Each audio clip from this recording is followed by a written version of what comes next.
Hi, everybody. This is Hondo Carpenter from Sports Illustrated's Fan Nation, Las Vegas Raiders Insider Podcast. Great to be with you today. Happy Thursday to you.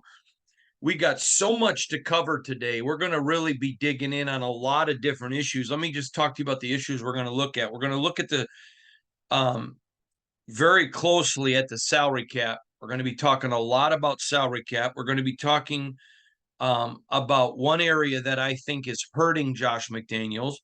We're also going to talk about why the team is struggling scoring. I think that's a very fair one. We're going to get into some special teams issues. You may remember in the last game, I gave the Raiders special teams an A and had a couple of people, question that. No, nothing wrong with that. I'm not God. And I'm going to go in and explain more. I touched on it briefly yesterday, but I'm going to get into more on my scoring. You have to understand a couple of things. First of all, the most important thing, thank you for being with us today. Without you, I don't have a job. I appreciate the fact that you guys joined us. Tens of thousands of you. We're growing every day because you guys are subscribing and sharing. So I want you to know all of the material. Yesterday, I think we had 14 or 15 pieces of original content covering your Raiders and that we had, and it's all 100% free. And that's very, difficult for media to do in this present, the way the media works. But that's a decision that our company's made, and I 100% support it. I love the way they do it. I'm so proud to work for them. And I just, someone said to me when I said that one time, "Oh, you're just saying that because you have to." No, if I didn't feel that way, I wouldn't say I don't appreciate them. I just wouldn't say anything. But I really do. I appreciate them. I appreciate the way we get so much content out to you guys. And I'm grateful to you that you're reading it and listening to it and watching it. So I just want to personally say thanks. If you get a chance, share about us and click the link and follow buttons if you would. And I appreciate it very, very much. So you have to understand where I come from. Because I am not a fan, um, I am in a little bit of a different position than other people. Fans have every right to fly off the handle and get mad or whatever. So let me give you an example. During the win that the Raiders had over the Green Bay Packers, there was a time early in the first quarter where people are tweeting at me, "We suck, season's over, we've lost the game." Now, they did the same thing with the Broncos. And both games, the Raiders won. Now, fans have that right. You can turn the TV off whenever you want. You don't have to come listen to podcasts or read the articles we write. You choose to do it. I respect your choice. I don't get that. So my job is to just simply report what I know, report what I've learned, report what I see, and then to delineate it to you and then allow you to parse it and chew on it and think about it and come up with your absolute own opinions. That's cool. I'm golden with that. I have no issue with that whatsoever. I'm just trying to explain. So it's not my place to overreact or underreact. My job is to assimilate information, delineate it to you, and then allow you to do whatever you want with it. So I'll give you an example. And I think it's a fair one. Most media don't really interact with fans. And I'm not saying, look at me, I'm great because I do. That's not in anywhere I'm going with this. I understand why most don't. Okay, it can be very frustrating. For example, I have said oftentimes, many, many times, and I don't mind being held accountable to it. Josh McDaniels is widely considered in the National Football League as an offensive genius, and he certainly was when he got here. I had quotes from general managers, some that wanted to hire him. So when things don't go well, "Hey, Hondo, you idiot, what kind of a genius do you think he is now?" Well, I'm sorry you don't have the ability to listen. I'm sorry. If you're going to write something like that to me, then you don't have the ability to listen, which is fine. I'm good with that. But that's why most people just don't interact.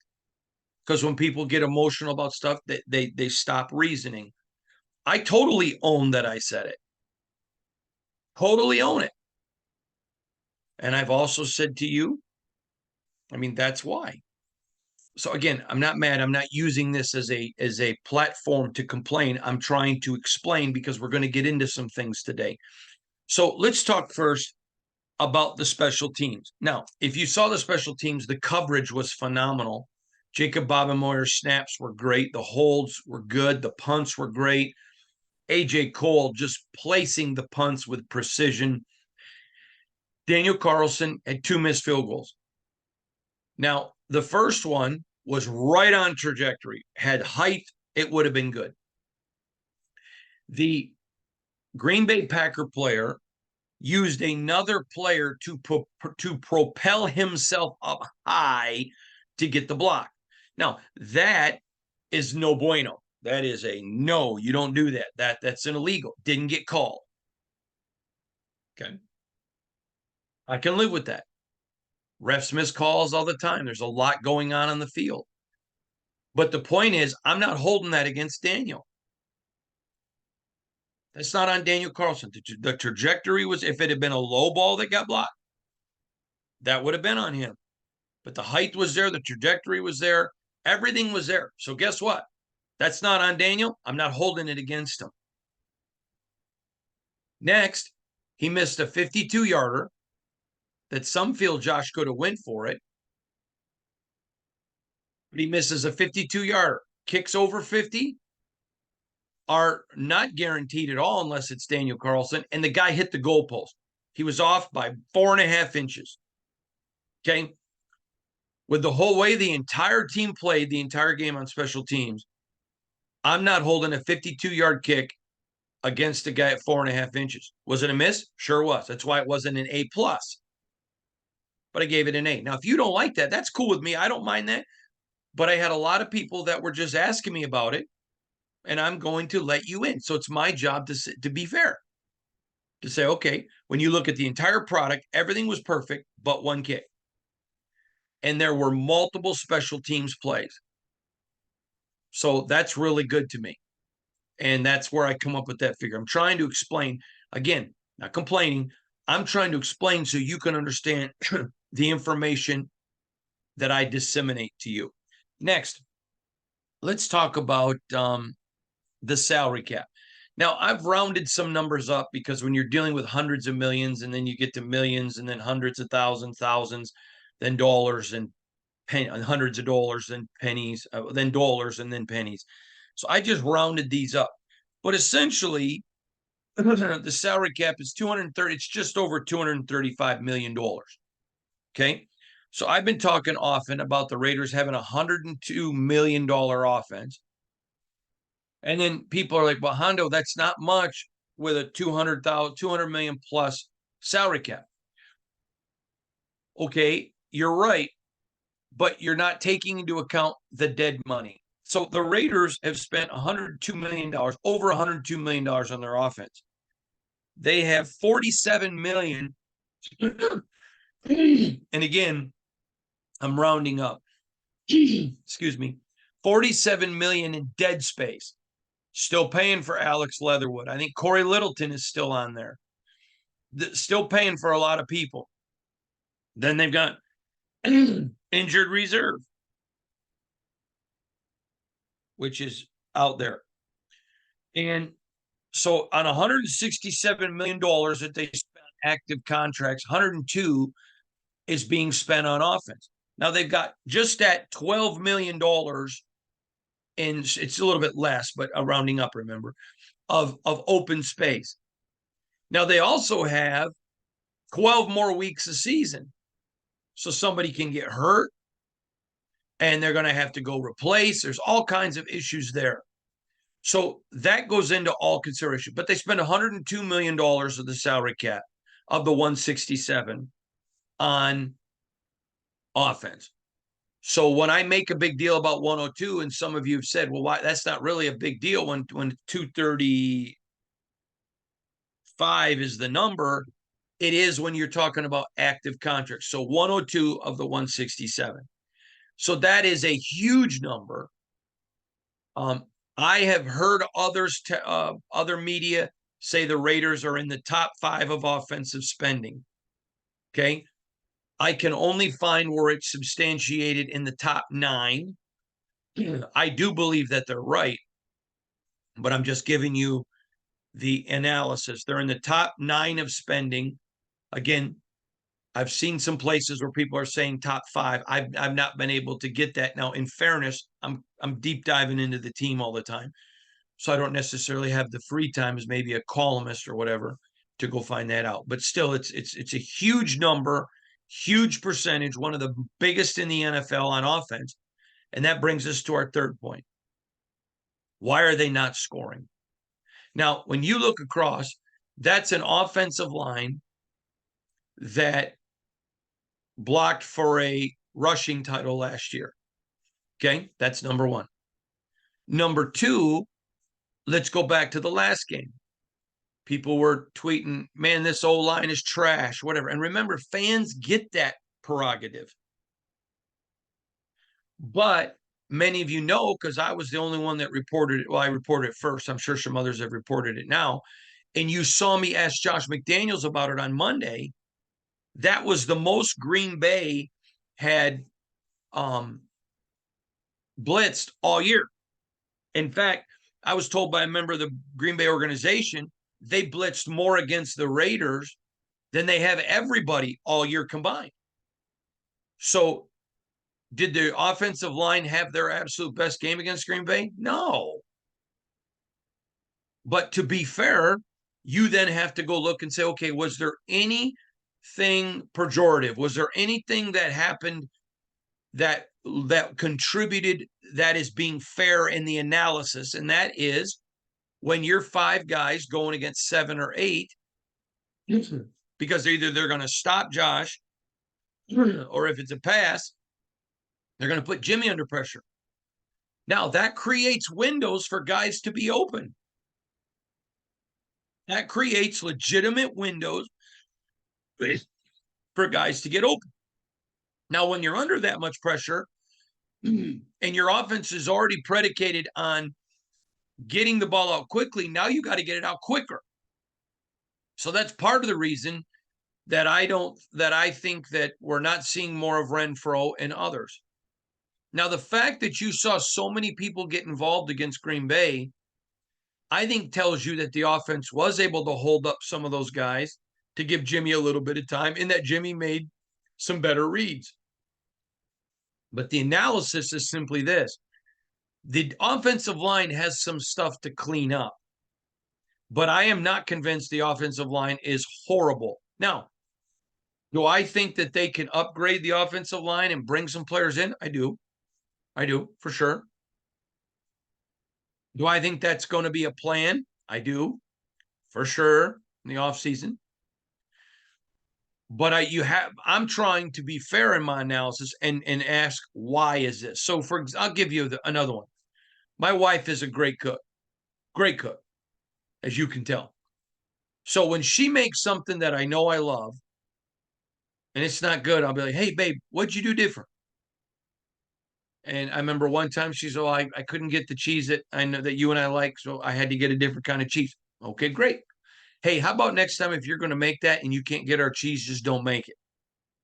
It's being analytical rather than just critical. See, there's a difference between being analytical and critical. I stay on the analytical. So if the analytical causes me to be critical, that's fine. But if the analytical doesn't lead me to being critical, then that's fine as well. I don't have a predetermined outcome. I understand that fans do, and they're allowed to that. But I'm explaining why and how I give you information. So let's go to the next one then. Okay, so why aren't they scoring? Well, I think there's a couple of reasons. First of all, I know that this goes against the narrative, and I'm okay with that. So I'm open to criticism, and I'm willing to take it. Josh McDaniels, when he was in Denver, was a very arrogant young man. He's not that anymore. And I don't care if you want to believe it. That's great. I'm around him. I know him. I like him. I've never seen him be arrogant. But I'm going to tell you something that I do think he does that I think is hurting him, is he's extremely an overthinker. and it's called paralysis by analysis. And I think there's times he makes decisions that are not wise, not because he doesn't care. Someone said to me one time, he just doesn't care. No, I'm telling you, I know the guy. He cares. He just knows the game so well, and he does. If you talk to him, you wouldn't argue about it.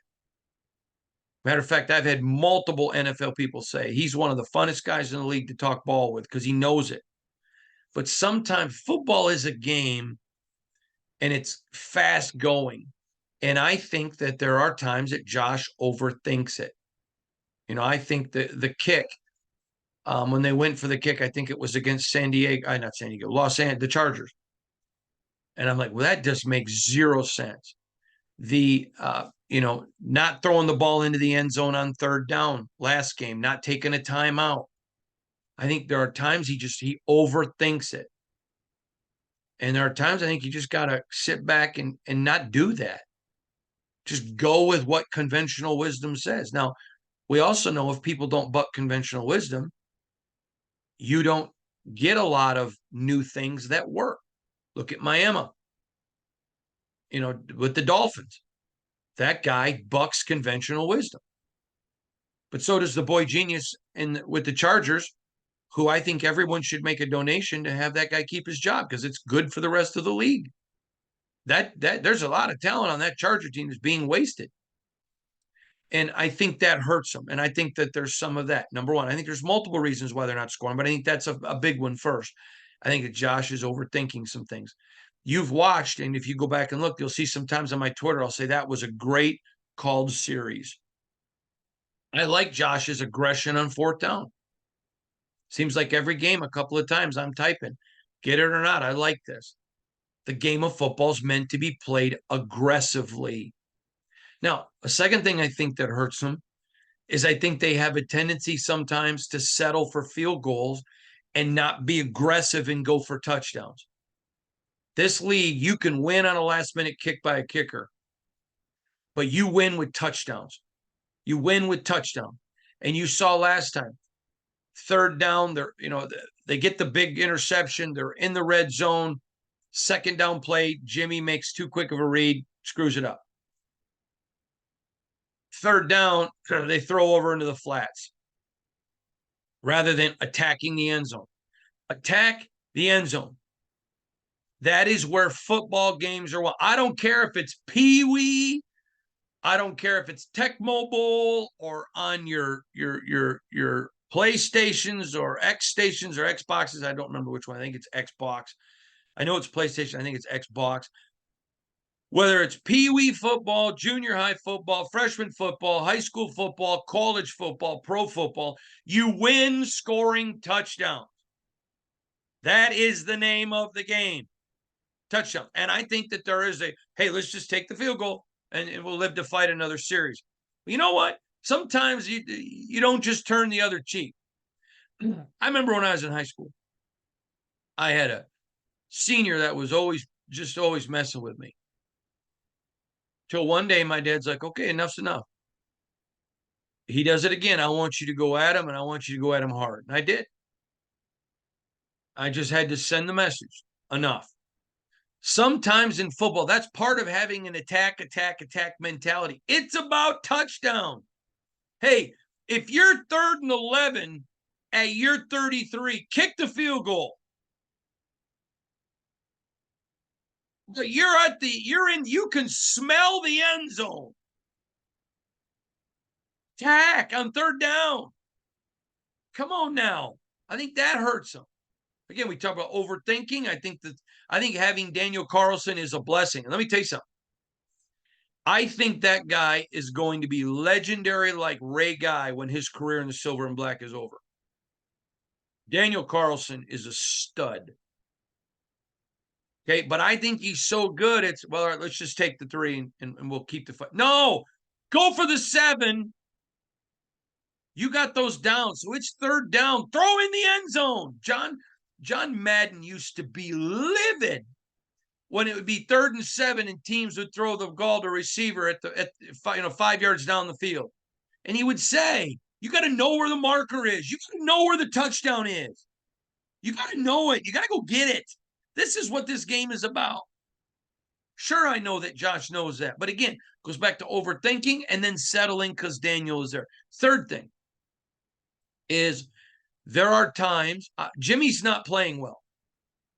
He's not. And you know what? I like Jimmy, so it isn't a personal attack. But he's not playing well. I'm sorry. And you can say, oh, he doesn't have a good offensive line. There have been several games where the Raiders' offensive line was good. So no, I'm not buying into the narrative that it's all the offensive linemen. That's horse crap to me. Not buying it. Won't buy it. Do I think they can get better? Sure. But Jimmy's got to be better too. Jimmy's really good at making the pre-snap read. But come on now. You've got to be able to get things going in a different direction. And you know what? Great quarterbacks do that. You all know I am not a fan of Aaron Rodgers. I know too many people that have been part of the Packers organization, but that's on a personal level. Okay? The fact of the matter is there's a lot that Aaron Rodgers has done when he didn't have a great quarterback, when didn't have a great offensive line.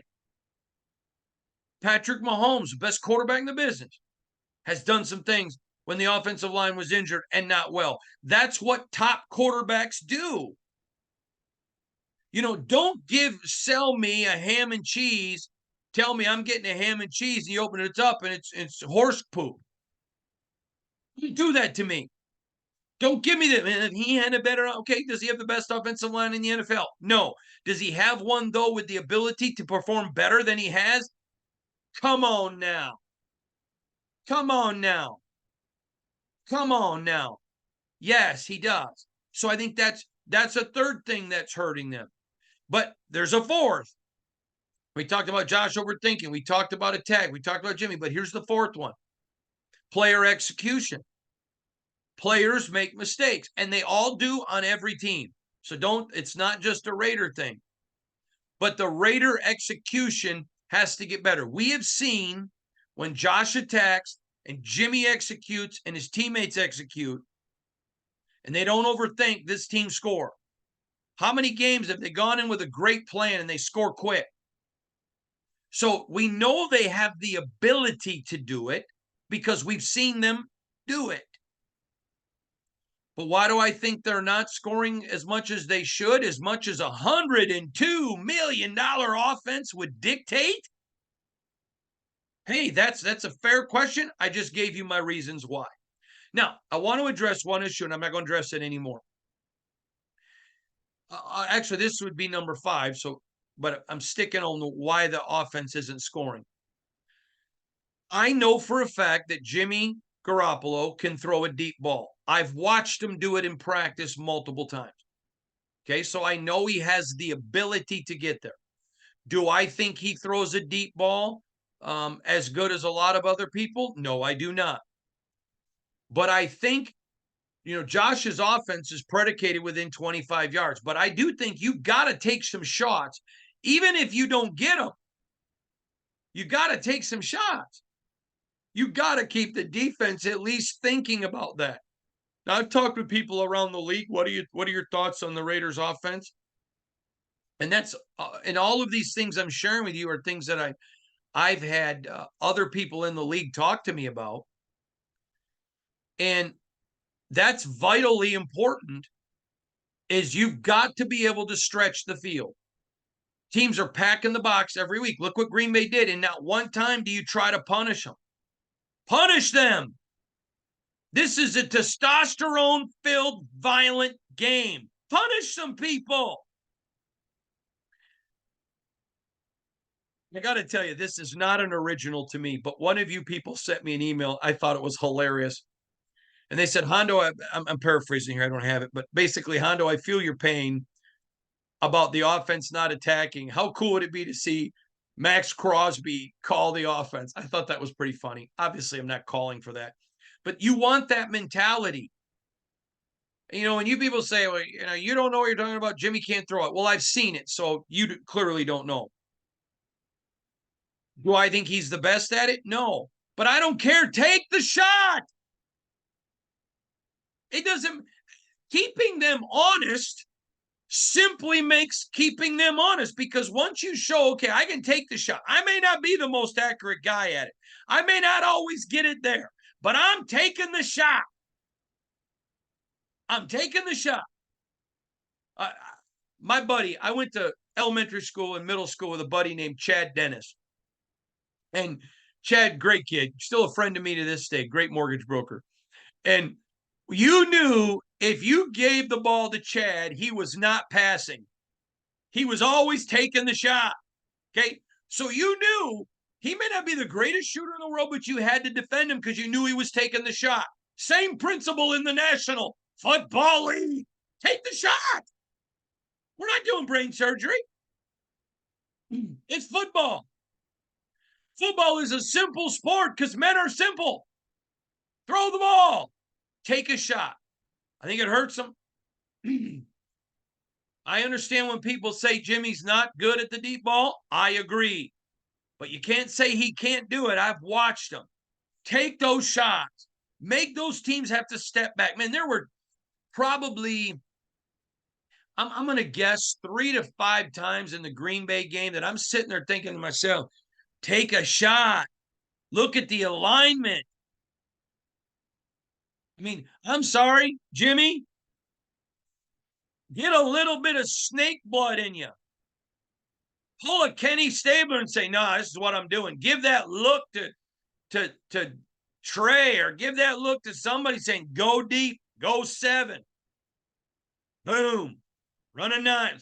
By the way, a 9 route is what most people call a deep ball going straight down towards the end zone. Some coaches call it a 7 because that's how you get 7 points. So I call it a 7. Some call it a 9. I just want you to know what I'm referring to. Sometimes you just got to take the shot. Snake blood. Go get it. That's the game of football. Just do that. Keep people honest. Love it. Listen, I am a guy that likes ground and pound. That's football to me.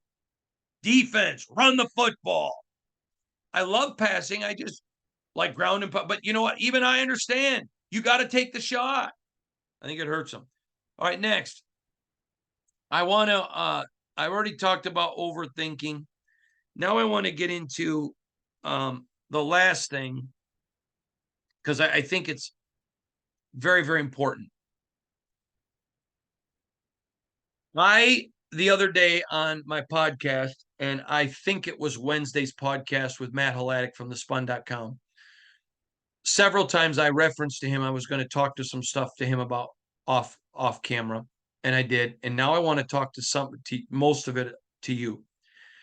This game is really big for Josh. Now, I'm going to tell you why. Because New England is reeling. New England's in trouble. And there are a lot of people that say, I don't want the Patriot way. Okay. And I don't blame people for feeling that way. I'm not a Patriot way kind of guy. Do I think they did some things super well? Yep. And I think there's a lot that they did that worked, but it had nothing to do with Josh and with Bill. I think it had to do with who their quarterback was. Having said that, I think this game is huge for him. And if he wins, there are other big games coming, but none will be bigger than this one. I think year 2 in his regime, and this is going to be his 23rd game going against the Patriots, with a fan base that's already not happy, a loss here would be devastating. I hope I don't have to write about it, but a loss would be devastating. And I don't think the logistics would be good, nor do I think the way it would look would be good. And this game is really big for Josh. And I just think there are so many comparisons back to the Patriots. And in fairness, everybody has that right, because it seems like anybody that's been a Patriot is apt to make this roster. So I get that. But I think they're going to win. I think they're going to win 24-17.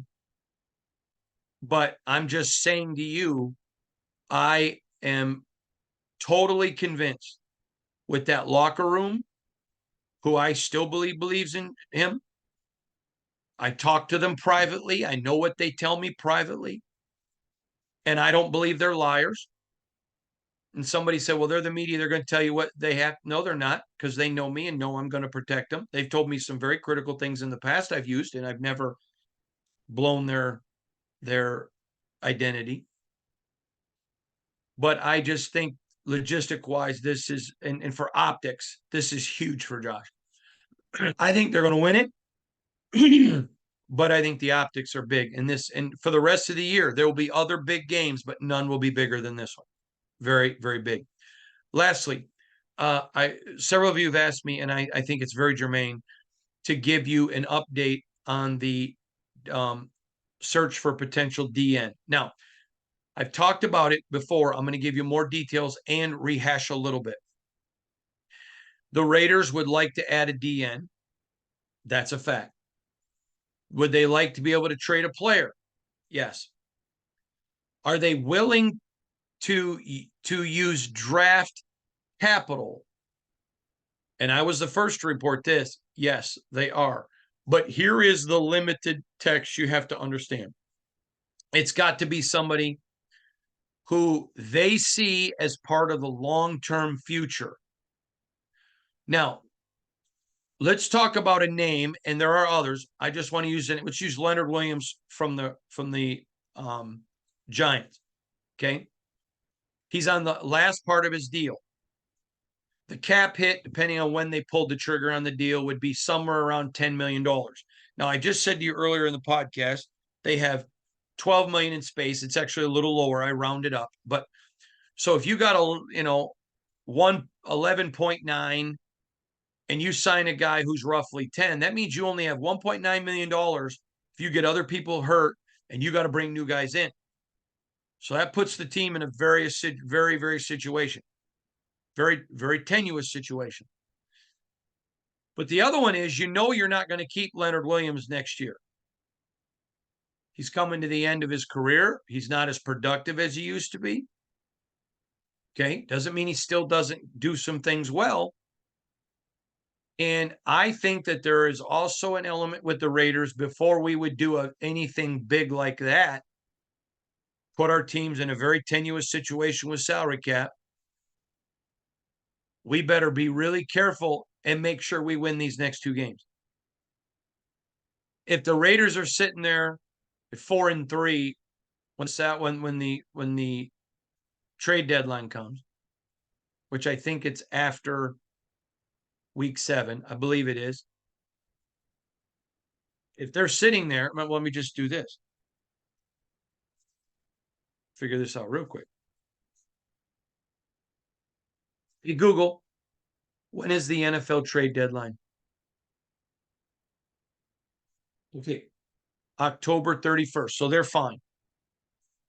So they also need to see where the Raiders at, because if you're going to take a risk, it's got to be a smart risk. Dave Ziegler is not stupid. He is widely respected. Now, later in the year, I'm going to talk a lot about Dave Ziegler.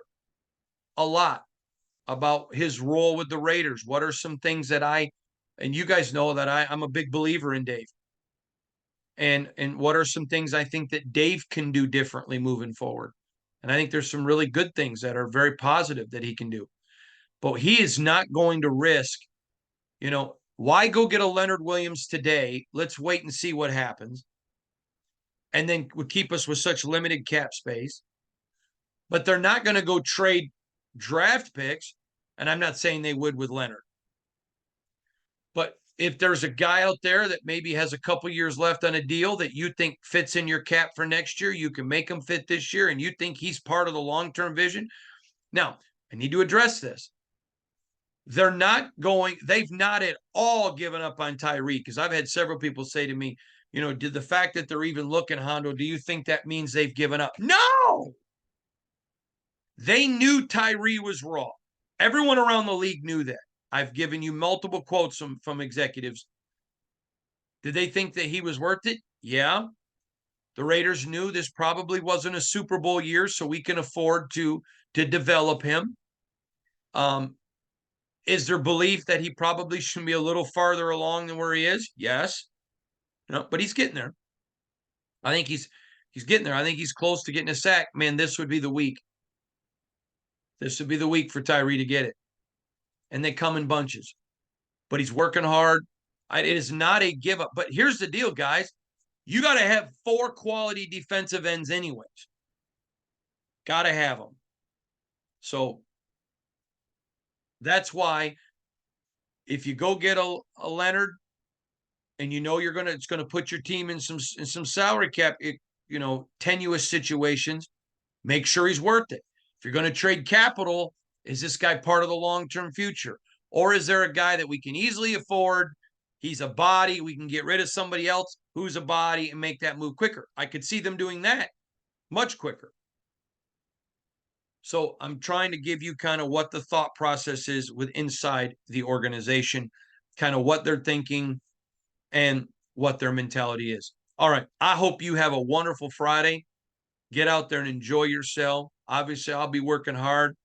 And I got a Paw Patrol movie in my future today for my 14-month-old. I hope that you guys have a great day. Thank you for sharing part of your day with me. I know I'm not entitled to it. I know it's a privilege that you share it with me. So please, again, make sure you subscribe, like, whatever. Keep reading everything. And from all of us to all of you, have a good Friday. Just a couple days away from game day. Appreciate you, everybody. This is Hondo Carpenter from Sports Illustrated's Fan Nation, Las Vegas Raiders Insider Podcast, part of the Fans First Sports Network. Thanks, everybody. And again, have a great day.